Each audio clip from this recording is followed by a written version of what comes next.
This video is sponsored by Square Enix. Today's tale is that of an unsung hero, of resolve in the face of multiple tragedies, of brothers who seek of different paths to attain their life's goals, and above all, a drama, a spectacle that has received a chance to shine again as Final Fantasy Tactics: The Ivalice Chronicles was released in September of 2025. Hey everyone, it's Yggdrasiel, and today it is my absolute pleasure to offer my review of the recent release of Final Fantasy Tactics: The Ivalice Chronicles. And yes, you heard that correctly, this video is sponsored by Square Enix, my first direct sponsor for a video ever, so I'm incredibly grateful to have made this video in that capacity. As such, I wanted to give this game the attention it deserves and play it fully and thoroughly to completion before I made this review, so I apologize as I otherwise would have wanted to have this released out earlier.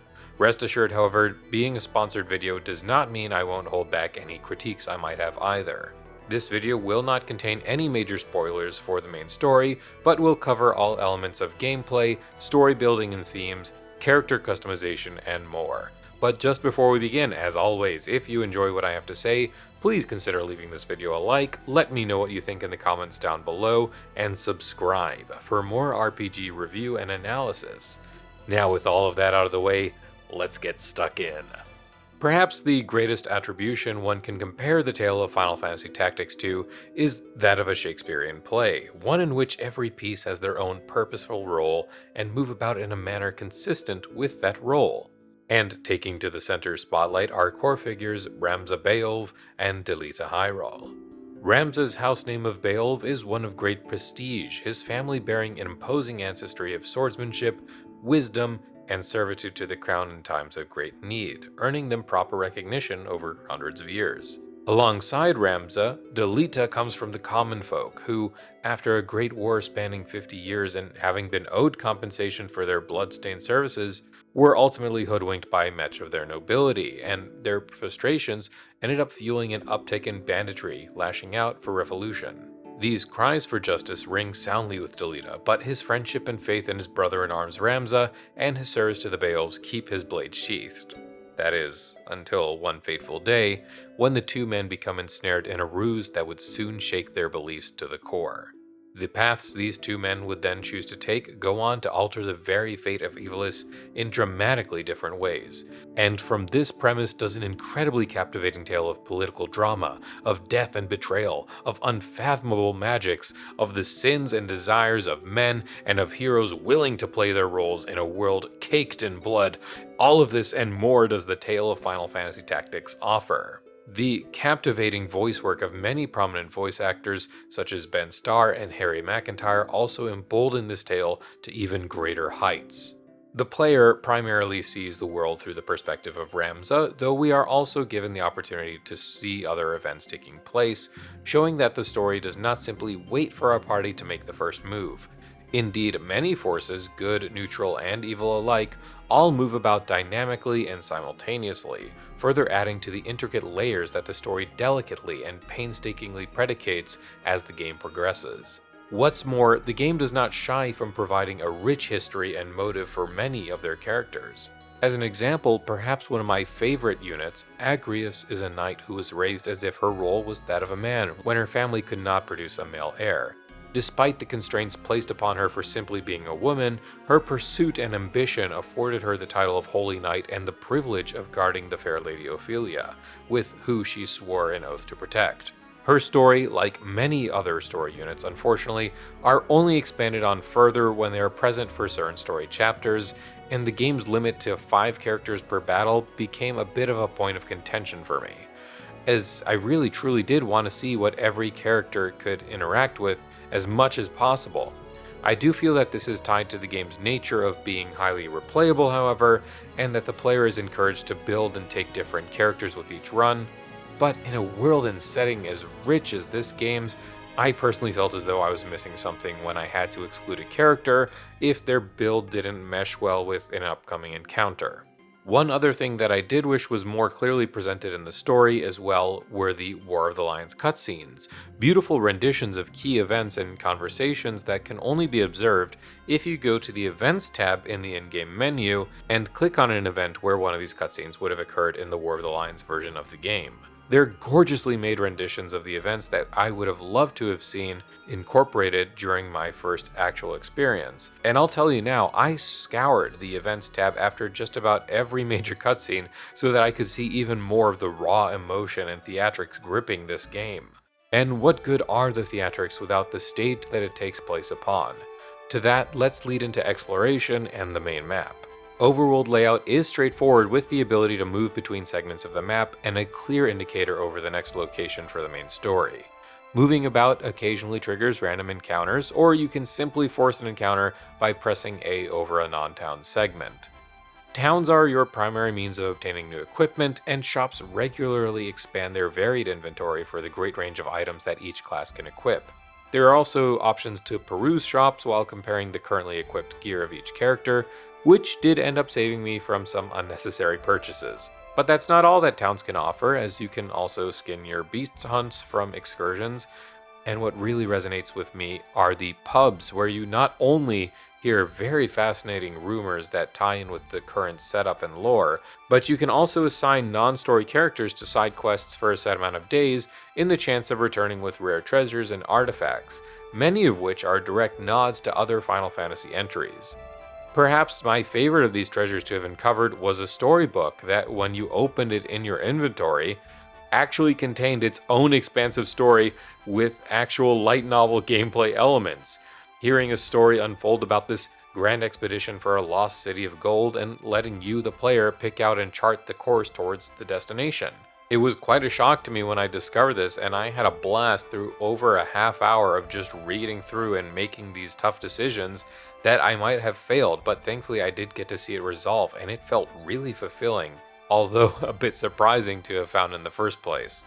Back to the side quests though, while they are nicely written and can be done without any big interruption if you just walk back and forth on the map, I did not appreciate that only non-story units can partake in them. As I just mentioned, I had a great desire to run as many story-only units as I could, so if anything, I ran side quests either for gold for sake of completion, or just to allow my side units to fill out the classes, which I'll discuss more of as we jump into the other option we have access to while in the overworld, looking at our handy-dandy in-game menu. The game's primary menu is split up into 4 primary tabs: observing our units, looking at our inventory, checking out the Chronicle, or adjusting our game options. Inventory and options are rather straightforward, while Chronicle is a collection of features that touch the lore nerd in me. The encyclopedia showcases a progressive list of characters, events, and locations that are expanded upon as the story advances, while the State of the Realm showcases every major event and step taken by each leading character throughout each and every story chapter. The Events tab allows you to rewatch cutscenes, or as I mentioned earlier on, take a look at the beautiful War of the Lions cutscenes. There are also other hidden tabs that will expand as you progress, options to review the tutorial, and more, all within this beautiful tab. The last tab to discuss, however, is of course the most pertinent to progressing, and that is the Unit tab, where we can see our whole roster and their stat spread. Clicking on a unit allows you to see their equipment and abilities. You can also converse with each character for just that little bit more pomp of character building. Character growth has multiple avenues in this game. Of course, there is the basis of leveling up the character and raising up their base stat spread, but what matters just as much is each character's job level. Every unit can be just about any job in the game, bar special character or gender specific ones, and using abilities in combat is what allows you to obtain both character and job experience, as well as job points. Using your abilities often is key to gaining access to a myriad of new and unique classes along the way, and can be achieved very easily with many abilities early on, such as Ramza's personal buff abilities that don't cost him any mana. What's more, characters can mix and match skills and abilities from classes they've already learned and incorporate them into the current job they're using. There is such a wild variety of classes and gimmicks that each job truly feels unique to wield and allows you to tackle your problems with an array of different angles.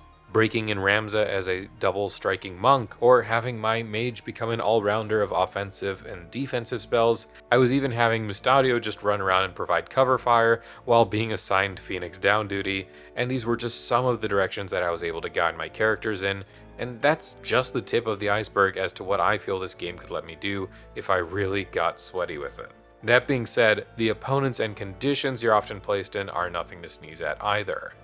Opponents are highly capable in and of themselves and can wield most classes that you as the player can as well, offering great challenge even on the base difficulty, which I had already been told is a good deal less than the original game's difficulty. In fact, in my hubris and misled confidence as an avid RPG fan, I initially tried to play the game on Tactician difficulty, barely eking out some victories in the initial chapter of the game, but quickly realizing just how terrifying every single encounter was turning out to be. In the end, I lowered my difficulties to the normal Night mode, and was thankfully still met with satisfying choices that continued to provide some hefty resistance. I also mentioned conditions, and while each chapter often just required you to either rout the enemy entirely or defeat a commander among them, combat map layout and traversal is also crucial in this game. It's clear to see where more modern Square Enix tactical entries like Triangle Strategy got their map layout and philosophy from, with elevation and terrain type being crucial to understand in order to make the most of your character's placement, especially as it related to ranged abilities and magic casting. But whether it was fighting tooth and nail on a bridge nearby some roaring waters, scuffling on the roofs of a rundown town, or laying siege to a castle's imposing walls, for many chapters of this game, the map layouts were a key element in adding to the complexity of each mission, as well as to the enjoyment I had in succeeding over them, even if the camera was a bit of a pain to work with at times.